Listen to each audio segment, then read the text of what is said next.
अगर कहीं देखने को मिलती है तो इसी दो परिवारों के बीच उस केमिस्ट्री को पूरे देश ने और हम सब ने देखा है। साथियों, 80 में जब पहली बार कमलनाथ जी चुनाव लड़े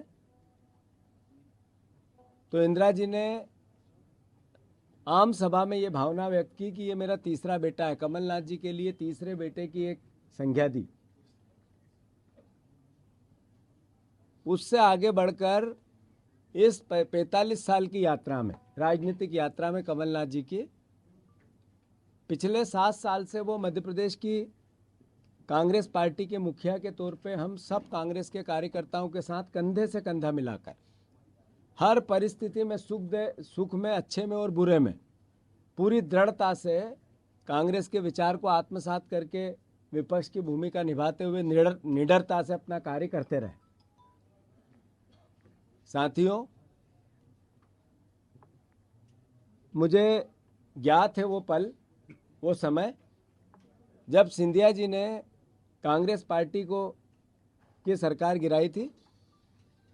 तब भी कांग्रेस का एक एक कार्यकर्ता कमलनाथ जी के विचार और उनके नेतृत्व के नीचे खड़ा था। एक एक उस समय मेरे जैसे कई परिवार के साथी हर तरीके से कंधा मिलाकर कमलनाथ जी के विचार को आत्मसात कर रहे थे, कांग्रेस के विचार को आत्मसात कर रहे थे। अंतोगत्वा मैं आप सबसे अनुरोध करना चाहता हूं, जो खबरें हैं निराधार है।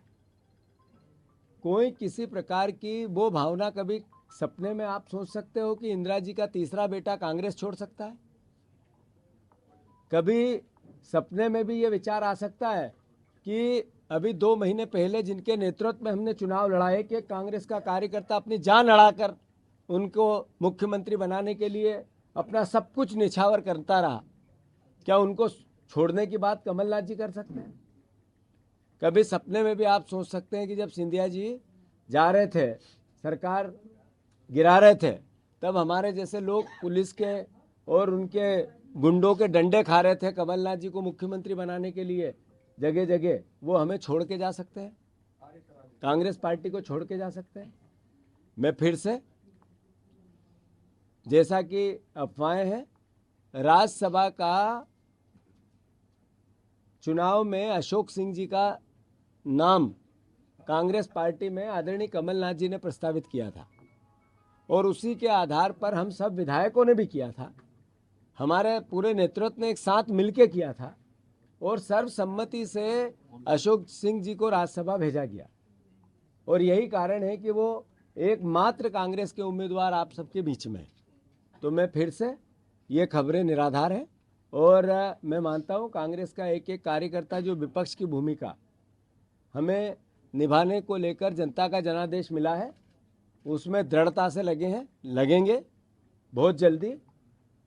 जो कांग्रेस पार्टी ने मिनिमम सपोर्ट प्राइस किसानों की लागू की है, जो सपोर्ट प्राइस किसानों की भावना उनके अधिकार क्षेत्र में गारंटी के रूप में दी है, मिनिमम सपोर्ट प्राइस एक गारंटी है, इसकी भावना कांग्रेस पार्टी ने व्यक्त की है। इसके कार्यक्रम जारी हो रहे हैं और मैं मानता हूं कि सभी परिवार के यहाँ उपस्थित पत्रकार बंधुओं, जर्नलिस्ट भाइयों, आप सबको अनुरोध है कि भ्रमित जानकारियों से बचें। धन्यवाद। सर, आपकी कमलनाथ जी से बात की? हाँ, सर, हाँ,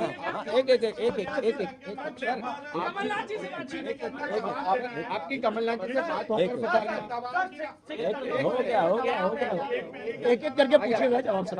आपकी हो गया ठीक है। आखिरी में मेरी कमलनाथ जी से आज सुबह भी बात हुई, कल रात को भी हुई और जो मैं बातें आपसे कर रहा हूं, मैं मानता हूं कि उस कांग्रेस के प्राचीन विचारधारा के इतिहास के मद्देनजर कर रहा हूं जिसको कमलनाथ जी ने आत्मसात किया था। धन्यवाद।